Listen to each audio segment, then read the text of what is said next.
नमस्कार मित्रांनो, मी advocate PB. Joshi आज परत एका कायदेशीर विषयावर आपल्याशी चर्चा करण्यासाठी आलेलो आहे. बऱ्याच लोकांनी मला असे प्रश्न विचारले मित्रांनो, की नेमकं घर घेताना कुठले डॉक्युमेंट बघितले पाहिजे आणि काय काय बघायला पाहिजे नेमकं घर घेताना, हे मला प्रत्येक जणांनी विचारलं. त्यामुळे मी त्या रिलेटेड एक सविस्तर व्हिडिओ या मार्फत देत आहे.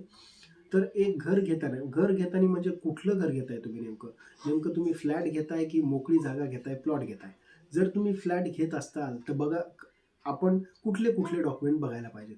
जर का फ्लॅट घेणार असू तर तो फ्लॅट जर का तो CTS सर्वे च्या अंडर येत असेल, म्हणजे सिटी भूमापनच्या अंडर जर येत असेल कॉर्पोरेशनच्या, तर त्याला CTS सर्वे नंबर असतो प्लॉटला. तर तो आहे का ते बघायचं पहिले. दुसरी गोष्ट PR कार्ड आहे का त्याचं, प्रॉपर्टी कार्डवर त्याचं नाव आहे का, उल्लेख आहे का फ्लॅटचा किंवा खालच्या जागेचा, हे बघायचं. तिसरी गोष्ट सेल डीड किंवा ॲग्रीमेंट टू सेल जे पूर्वीच्या ओनरनं केलेलं असेल बिल्डरकडून घेताना किंवा दुसऱ्या ओनरकडून घेत असताना ते बघायचं.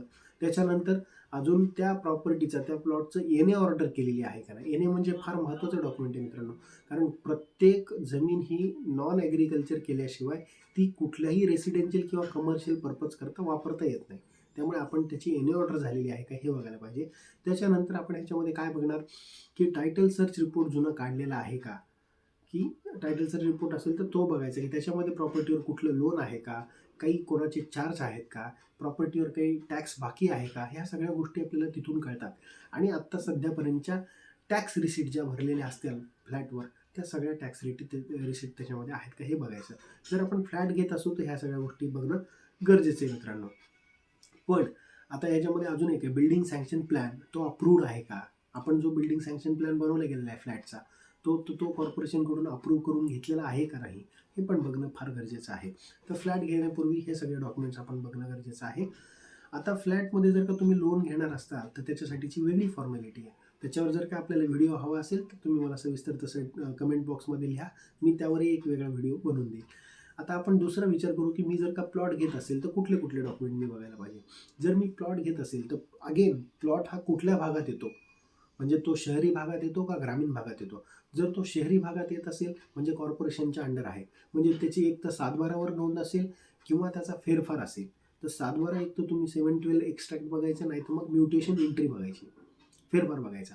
त्यानंतर जर का तो CTS सर्वेमध्ये येत असेल मग तर तो लिगल आहे, म्हणजे त्याचं नॉन ॲग्रिकल्चर पण येणे ऑर्डर बघायची.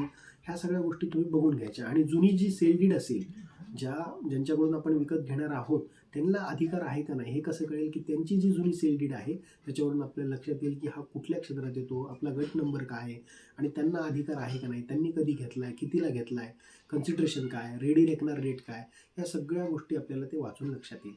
ह्या सगळ्या गोष्टी बघायच्या आणि त्या उपरांत एखाद्या वकिलांकडून टायटल सर्च रिपोर्ट काढून घ्यायचा. हा काय असतो, जमिनीचा एक कायदेविषयक सल्ला देताना कुठलाही ॲडव्होकेट काय करतो, की त्या जमिनीची पूर्वीचे मालक कोण होते, त्या पूर्वीचे मालक कोण होते आणि कशा पद्धतीने टायटलचा फ्लो आलेला आहे, कोणाकडून कोणाकडे, कोणाकडून कोणाकडे, हा सगळा फ्लो या टायटल सर्च रिपोर्टमध्ये आपल्याला लक्षात येतो. आणि त्यामुळे आपल्याला हेही कळतं की ही प्रॉपर्टी कितपत घेण्यायोग्य आहे का, ह्या प्रॉपर्टीवर कुठला चार्ज आहे का, कुठल्या बँकेचं लोन आहे का, कुठं तारण ठेवलेली आहे का, कोणाला गहाण दिलेली आहे का, या सगळ्या गोष्टीचा आढावा आपल्याला एका टायटल सर्च रिपोर्ट म्हणून कळतो.